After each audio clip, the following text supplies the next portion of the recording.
사실상 집단 면역을 이룬 이스라엘에선 봉쇄 조치를 해제한 이후 가장 많은 사람들이 종교 행사로 모였습니다.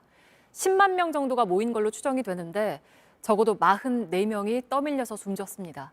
이스라엘 직접 연결해서 이 소식 먼저 살펴보고 백신 상황도 짚어보겠습니다. 윤영탁 기자, 지금 사고 난 곳 근처에 가 있습니까? 네, 이스라엘 정부가 사고 현장으로 가는 모든 길목을 현재 차단한 상태입니다.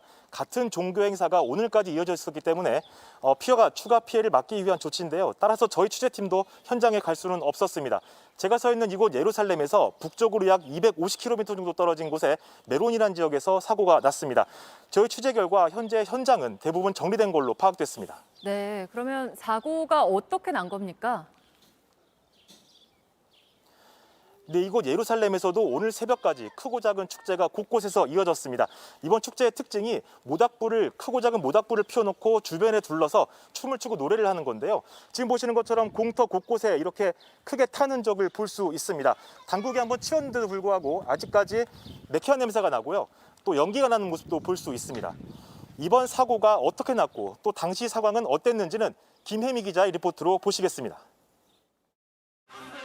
이스라엘 북부 메론산에 수만 명의 신도들이 모였습니다. 2세기에 사망한 유대인 사제를 기리는 모닥불 축제입니다. 수만 명의 사람들이 노마스크로 춤을 춥니다. 하지만 축제는 곧 비극으로 변했습니다. 자정을 넘긴 시각, 행사장을 빠져나오려던 일부가 좁은 통로에서 넘어지면서 장례는 순식간에 아수라장이 됐습니다. כן, הייתי שם ובתוך הדוח הזה היה שם דוח של 6,000-7,000 איש. לא המקום כמעט לזוז, ואנשים נפלו על הרצפה, נפלו מאוד על הרצפה. 서로 넘어지고 밀리고 짓밟히면서 현재까지 최소 44명이 숨지고 150여 명이 부상을 입었습니다.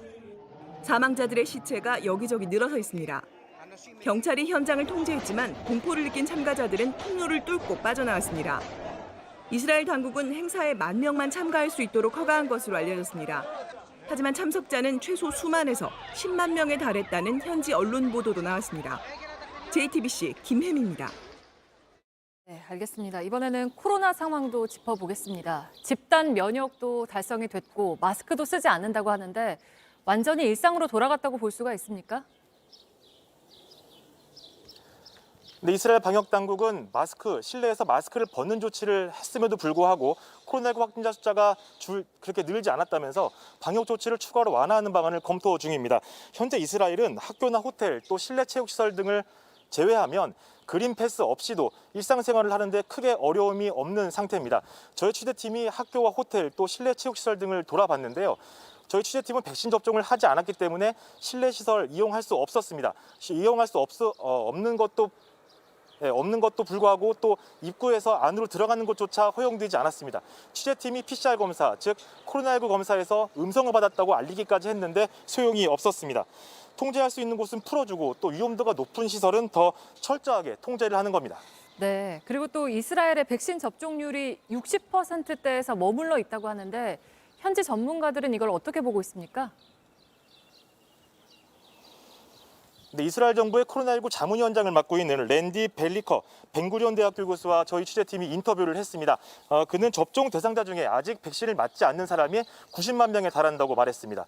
이스라엘 인구가 900만 명 정도 되니까 약 10% 정도가 백신을 맞지 않아서 고민이라고 말했습니다.